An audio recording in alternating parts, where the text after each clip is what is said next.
Salut la gang. Suite à notre entretien entre Louis Bourgeois, William Blanchard et moi au Blainvilliers, j'ai pas eu d'autre choix que de retourner à mon académie intérieure au Mio Club pour ressortir l'information qui m'avait été donnée de voir l'an passé, alors que j'ai reçu William en captation optique, un système nommé GEARS, où on met des marqueurs sur l'individu et qui ressort énormément d'informations quantifiées. Naturellement, bien, ce qui nous saute aux yeux, c'est souvent ce qu'on adresse en premier, mais suite à l'entretien avec Louis et William sur le travail qu'ils ont effectué dans les dernières années, au niveau technique, ils ont restreint certains éléments de son élan, comme il l'a si bien mentionné. Question d'augmenter le niveau de contrôle et ainsi peut-être réduire le potentiel de distance, alors que celui de William est déjà super élevé. On fait usage des plus gros muscles pour contrôler la face, moins de mains actives dans l'élan à des moins bons moments. Donc, je suis retourné justement, comme je vous mentionnais, à notre laboratoire. Ce que j'ai pu déceler, comme vous avez vu, la rotation thoracique de William, elle est hors norme. Il est en mesure de tourner le haut de son corps avec une mobilité qui excède les 60, 70, même 75 degrés, alors que le bas du corps est stable. Et ça, ça émerge du surhumain, ça. C'est pas le commun des mortels. Donc, c'est important pour nous, à notre académie, alors qu'on fait usage des principes qui nous sont enseignés par TPI, Titleist Performance Institute, de quantifier de l'information, de valider que les caractéristiques de l'élan sont fonctionnelles pour la personne et porteuses de durabilité sur le plan physique. Et clairement, la sauce secrète pour la puissance de William, il y en a quelques-unes, mais celle de sa grande mobilité thoracique en est assurément une. Dans son élan de golf, est-ce que William fait usage de 70 degrés de rotation thoracique additionnelle ou plutôt supplémentaire à ce qu'il produit avec son bassin? La réponse, c'est non. Son facteur X, la différence de rotation entre son bassin et son haut de corps, est de 54,3, ce qui est déjà supérieur à la plupart des gens qu'on a l'occasion de voir. Mais c'est même pas maximisé puisqu'il a un potentiel d'autour de 70 degrés, un peu comme ce que Rory McIlroy a également comme profil physiologique, si vous voulez.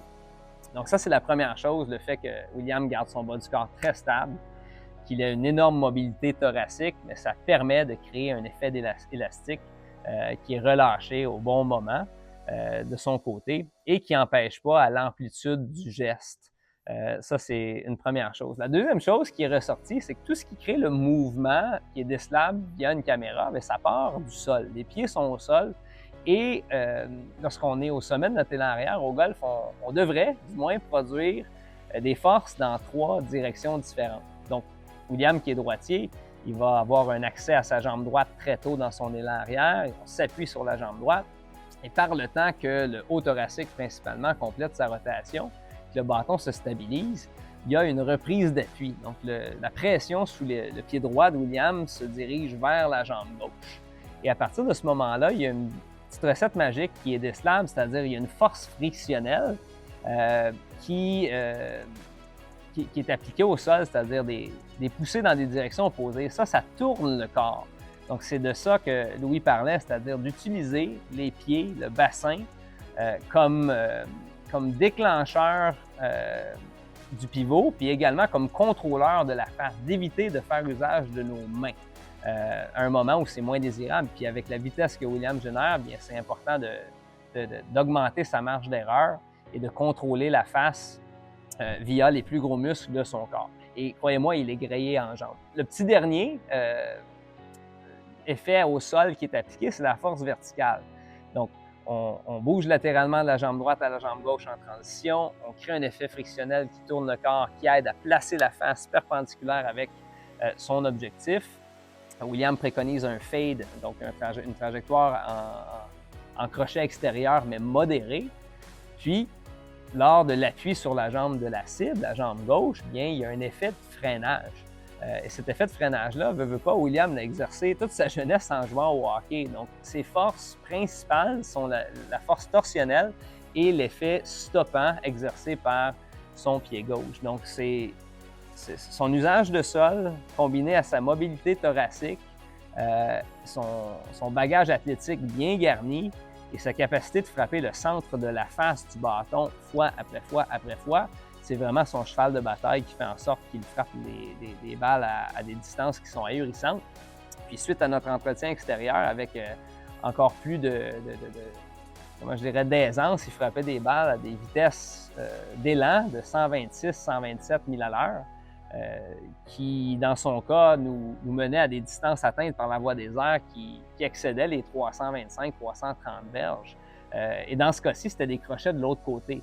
Mais en situation de jeu, le plan de match qu'a établi Louis et avec approbation de William, c'était de travailler la balle dans une direction, c'est-à-dire vers la droite, question de minimiser pas les instances ou la fréquence des erreurs, mais plutôt la gravité, le côté pénalisant d'avoir à reprendre une balle sur le tertre puis d'encourir des pénalités. Puis au niveau auquel William joue, une balle hors limite par ronde peut lui coûter un tournoi. Donc c'est important d'établir un plan de match selon le terrain joué, mais de jouer à l'intérieur de nos limites qu'on sait qu'on maîtrise. Et la stratégie qu'a établie Louis et William sur le plan de la fonctionnalité en situation de compétition, ça a vraiment été fait d'une manière méticuleuse. Donc, je les félicite pour ça.